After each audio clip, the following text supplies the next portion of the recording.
नमस्कार। चलिए आज भारत की उन जीवन रेखाओं की एक यात्रा पर चलते हैं जो सिर्फ पानी ही नहीं बल्कि हमारी संस्कृति, इतिहास और जिंदगी को अपने साथ बहाकर ले जाती हैं। जी हाँ, हम बात कर रहे हैं भारत की नदियों की। आइए इस शानदार सफर की शुरुआत करते हैं। देखिए, भारत की नदियों को समझना सिर्फ ज्योग्राफी पढ़ना नहीं है। ये तो इस देश की आत्मा को, इसकी इकोनॉमी को और इसकी पूरी संस्कृति को समझने जैसा है। ये पानी का बहाव नहीं, ये तो हमारी सभ्यता का प्रवाह है। तो आज का हमारा सफर कैसा रहेगा? हम उत्तर में हिमालय की बर्फीली ऊंचाइयों से शुरू करेंगे, जहां से भारत की सबसे ताकतवर नदियां निकलती हैं। फिर हम चलेंगे दक्षिण के पठारों की ओर और देखेंगे कि वहां की नदियां कैसे अलग हैं।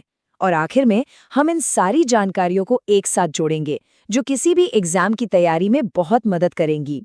तो सबसे पहले बात करते हैं उत्तर के उन महान योद्धाओं की जो हिमालय के ग्लेशियरों से जन्म लेते हैं।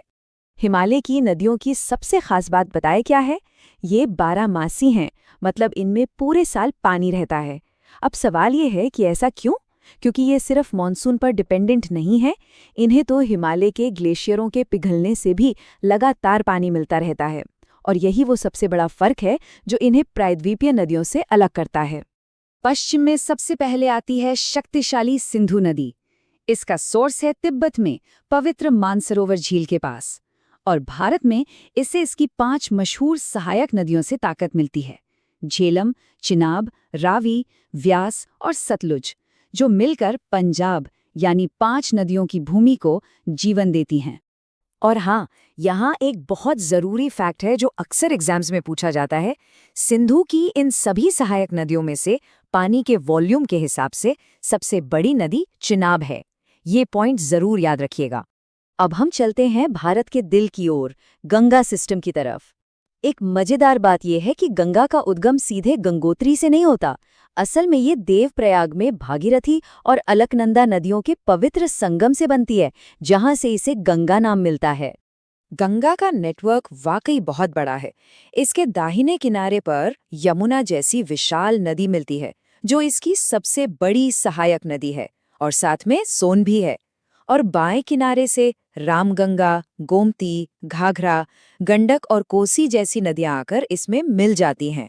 इन्हीं में से एक नदी है कोसी, जिसे अक्सर बिहार का शोक भी कहते हैं। ऐसा इसलिए क्योंकि ये नदी अपना रास्ता बदलने के लिए काफी बदनाम है, जिससे हर साल भयानक बाढ़ आती है। चलिए अब जरा पूरब की ओर चलते हैं और ब्रह्मपुत्र को देखते हैं। ये एक इंटरनेशनल नदी है जो तिब्बत से सांगपो के नाम से शुरू होती है।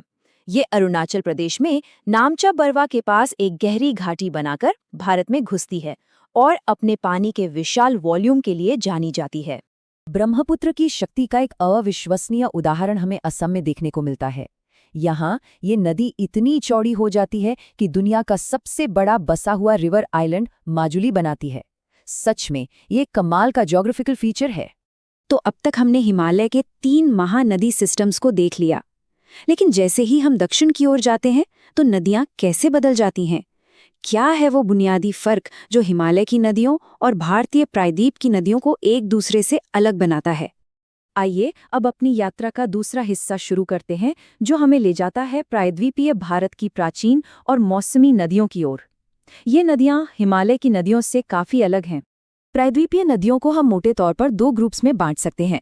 एक वो जो पश्चिम की ओर बहकर अरब सागर में गिरती हैं, और दूसरी वो जो पूर्व की ओर बहकर बंगाल की खाड़ी में गिरती हैं। ये बंटवारा ये भी तय करता है कि वे समुद्र में मिलने से पहले क्या बनाती हैं। पश्चिम की ओर बहने वाली नदियों में नर्मदा और तापी का नाम सबसे पहले आता है। इनकी खासियत ये है कि ये विंध्य और सतपुड़ा पहाड़ों के बीच बनी रिफ्ट वैली से होकर बहती हैं।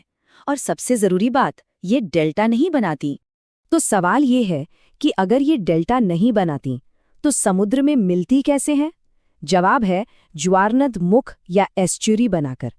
ये एक ऐसा मुहाना होता है जहां नदी का मीठा पानी सीधे समुद्र के खारे पानी में मिल जाता है, जिससे एक बहुत ही अनोखा और जीवंत इकोसिस्टम बनता है।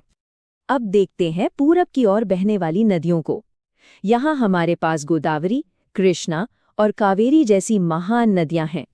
ये नदियां पश्चिमी घाट से निकलकर एक लंबा सफर तय करती हैं और बंगाल की खाड़ी में गिरने से ठीक पहले बड़े और उपजाऊ डेल्टा बनाती हैं। अच्छा, यहाँ एक दिलचस्प बात है जो अक्सर लोगों को कंफ्यूज करती है।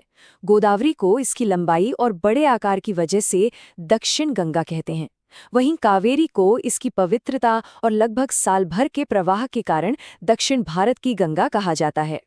तो अब जब हमने उत्तर और दक्षिण दोनों की नदियों को समझ लिया है, तो चलिए इन दोनों सिस्टम्स के बीच के मुख्य अंतरों को एक साथ देखते हैं, जो किसी भी एग्जाम के लिहाज से बेहद जरूरी हैं। तो चलिए फटाफट समराइज करते हैं। मुख्य अंतर क्या हैं? हिमालय की नदियां ग्लेशियर्स से निकलती हैं, इसलिए बारहमासी हैं। वहीं प्रायद्वीपीय नदियां मॉनसून पर निर्भर हैं, तो वो मौसमी हैं। हिमालय की युवा नदियां अपना रास्ता बदल सकती हैं, जबकि प्रायद्वीप की पुरानी नदियां एक फिक्स्ड रास्ते पर बहती हैं। और आखिर में मुहाने का अंतर। हिमालय नदियां बड़े डेल्टा बनाती हैं, जबकि प्रायद्वीपीय नदियां पूरब में डेल्टा और पश्चिम में ज्वारनदमुख बनाती हैं। तो हमारी इस पूरी भौगोलिक यात्रा का मतलब क्या निकला? ये साफ है कि भारत की नदियां सिर्फ पानी की धाराएं नहीं हैं। वे उत्तर से लेकर दक्षिण तक इस राष्ट्र की संस्कृति, खेती और अर्थव्यवस्था को सींचने वाली धमनियों की तरह हैं। ये सच में एक सभ्यता की लाइफलाइन है।